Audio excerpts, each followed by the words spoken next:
get this over with.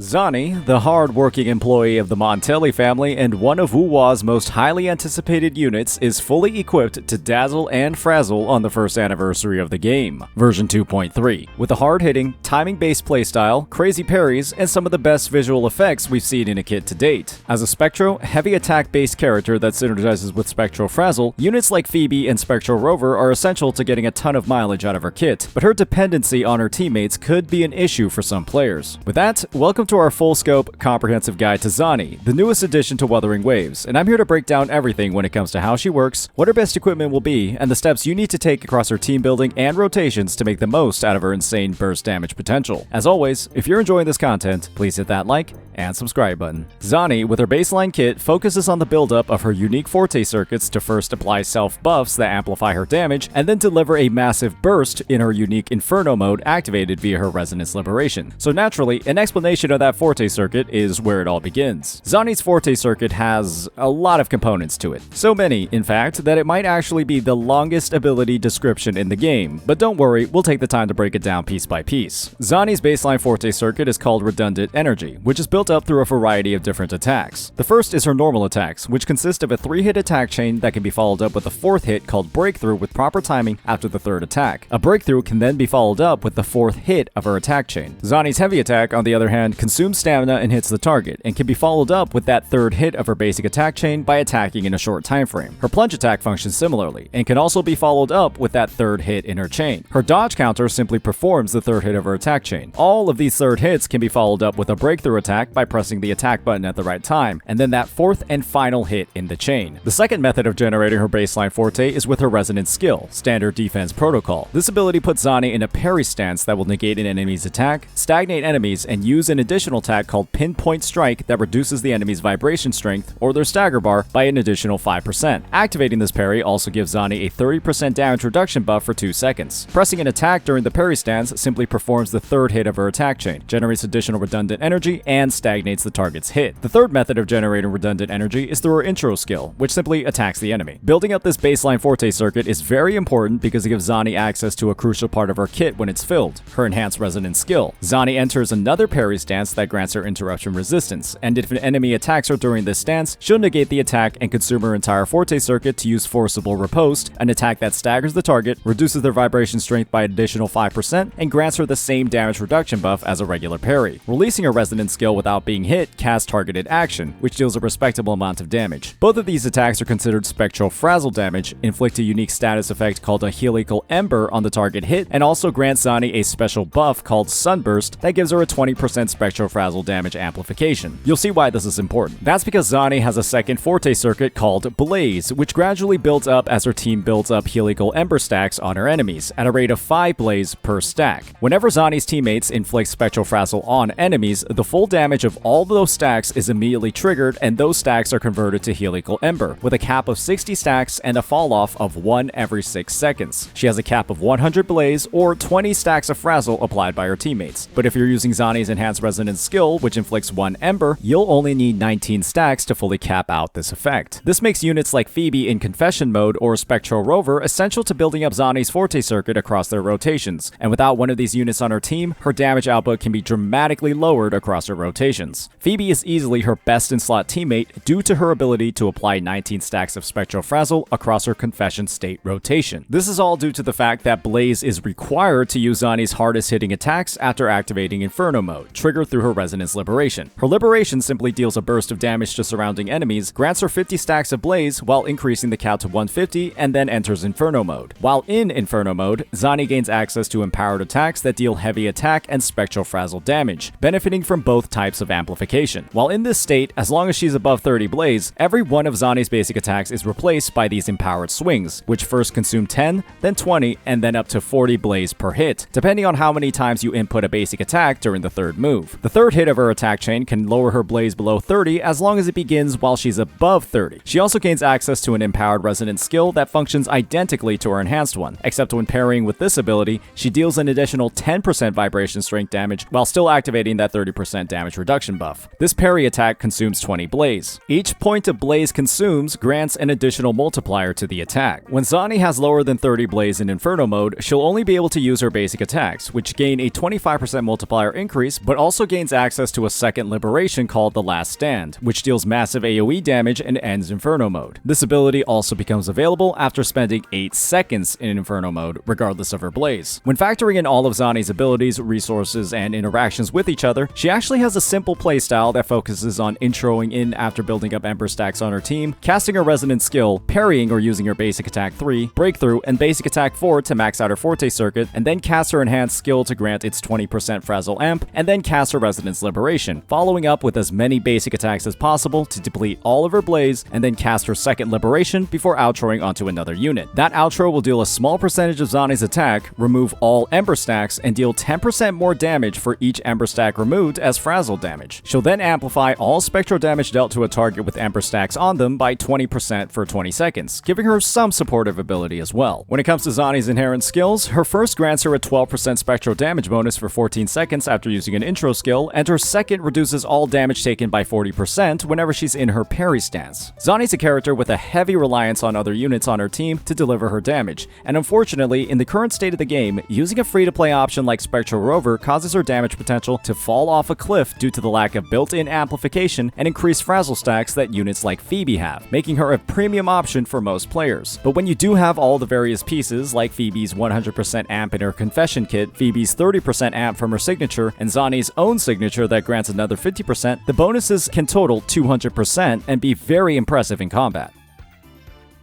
When it comes to actually building Zani, starting off with her skill priority, you'll want to max her Forte circuit first as it's the majority of her overall damage. Then you'll prioritize her Resonance Liberation as its ending nuke is essential for her output, and then you'll max out her Resonance skill and basic attacks, as they're used in every rotation but don't do as much damage as other abilities. Finally, you'll have her intro skill, which I don't recommend leveling above 6 to save on weekly boss mats, as the increase per level isn't very much.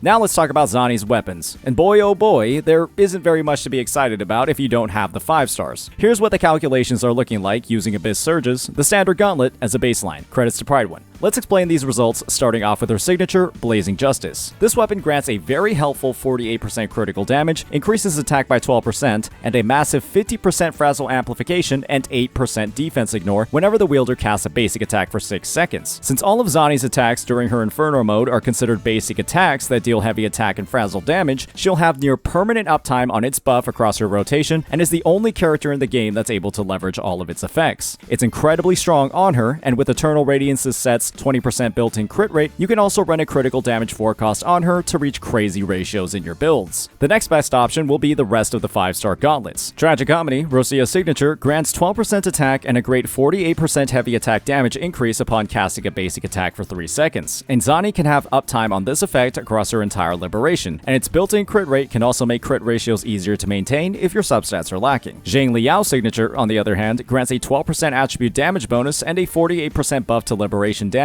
when cast. If your rotations on Zani in Inferno mode are fast enough, you'll also be able to leverage this buff when Zani uses her second liberation attack, meaning she benefits quite a bit from its bonuses. Abyss Surges is another great option, with built-in ER and an attack main stat that isn't too awful since Eternal Radiance gives so much free crit rate. However, she won't be able to benefit at all from its damage effect as she doesn't use basics or resonance skills very frequently. When it comes to 4-star weapons, there are 2 standout choices. Stoneart, the BP weapon, provides a similar bonus to resonance liberation damage like Zhang Liao's signature, but unfortunately has a low base attack and low crit rate. Legend of the Drunken Hero, the Renacita craftable, is another great choice as well, given its stacking attack buff when dealing damage to enemies with status effects, and Zani's Embers count as one. Hollow Mirage is the last real viable option, but unfortunately has a disappointing weapon effect and poor base stats that make it fall behind others. All other 4-star weapons shouldn't really be considered, so if you're a budget player, I recommend using Legend of the Drunken Hero to fill your needs. Now it's time to move on to Zani's echoes, and Zani only has two real options. Eternal Radiance combined with the Capitaneous Echo in the main slot is the best overall choice given how her embers will count toward the set's buffs, granting her a whopping 20% crit rate and 15% spectral damage bonus as the team builds up stacks. Celestial Light with the Morning Ice is another option as well, but shouldn't really be a focus at all considering how much better Eternal Radiance is. Her echo main stats will be identical across all sets, with a crit 4 cost, 2 spectral damage 3 costs, and 2 attack 1 costs. For her substats, you'll want to prioritize as much crit rate, damage, attack, and heavy attack damage rolls as possible, and aim for an ER of around 120% for the smoothest possible rotations. Liberation damage rolls are also decent as well, and all other damage types are kind of not that good.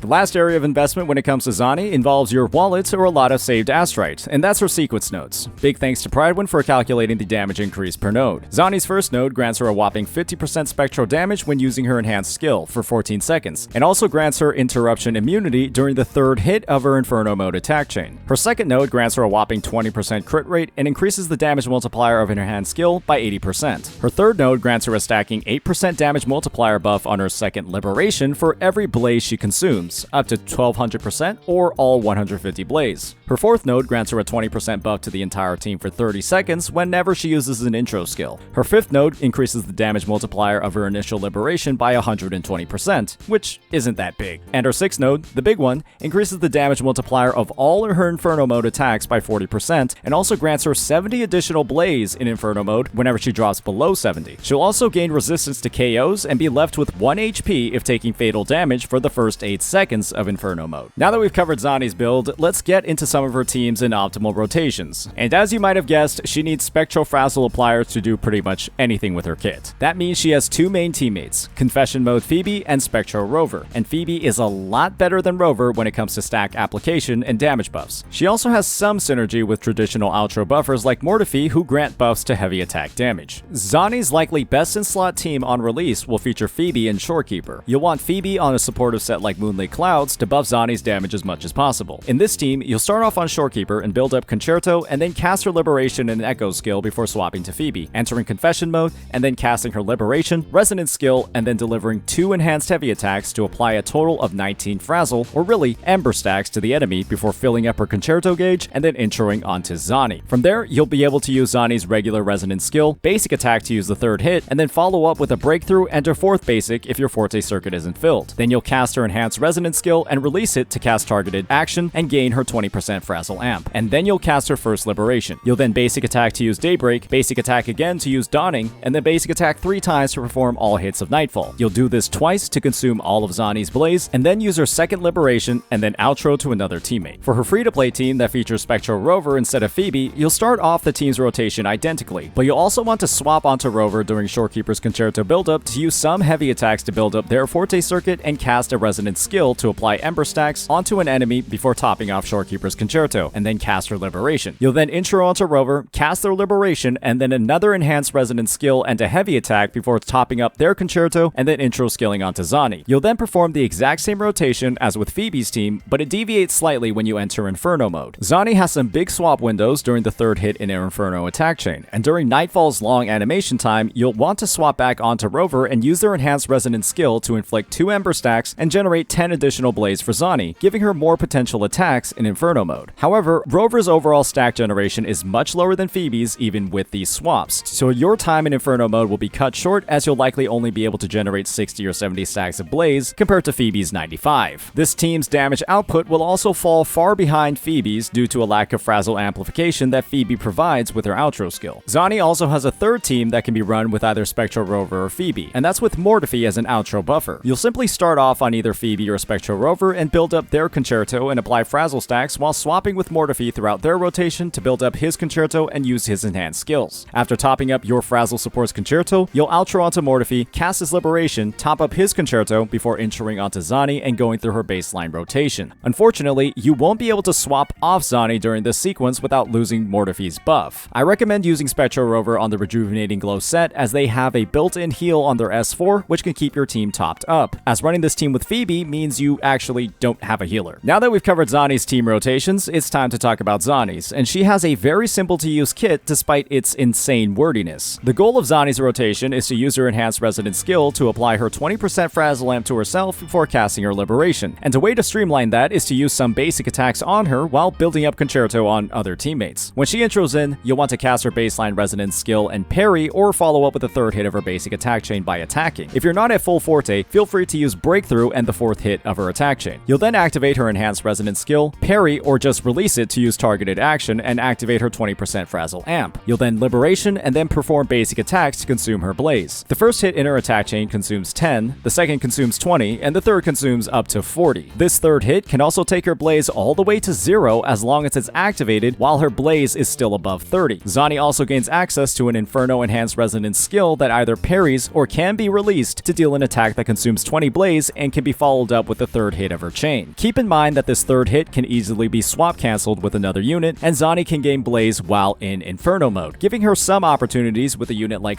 Rover to generate more of her forte circuit across her rotation. Since neither Phoebe nor Rover have an outro skill that expires on swap, feel free to experiment with her playstyle. Since this is an early guide, please keep in mind that there might be more ways to optimize Zani's rotation further, so be on the lookout for more follow-up content if you're interested in new tech. At the end of the day, Zani is a hard-hitting behemoth that is unfortunately heavily constrained by her reliance on Spectral Frazzle applying teammates to do anything at all across her rotation. But when all the stars align and you're able to build her premium team, she has some of the highest damage output in the game. Her main comparison in the main DPS role is with Jinxie, who has a similar reliance on coordinated attacks, but Jinxie simply has far more eligible teammates that can build up her forte circuit on the roster. I'd heavily suggest that Kuro Games release some kind of 4-star unit with a similar Frazzle application and buffing effect as Phoebe that can give Zani respectable performance without her premium team, as Rover's performance can feel very lacking in the current meta, and with Rover also having their Havoc and Arrow counterparts, it can feel heavily limiting to team building in the future if this option doesn't come soon. However, don't feel too awful about Zani if you're not willing to pull Phoebe, as she's still capable of clearing content with her free-to-play options. Zani is very far from a must-pull, especially with how many DPS options exist for the Spectral attribute, but she is still a very fun unit to use, and will likely only get more flexible as more options hopefully arrive for her in the future. As always, if you enjoyed this content, please hit that like and subscribe button. Peace out.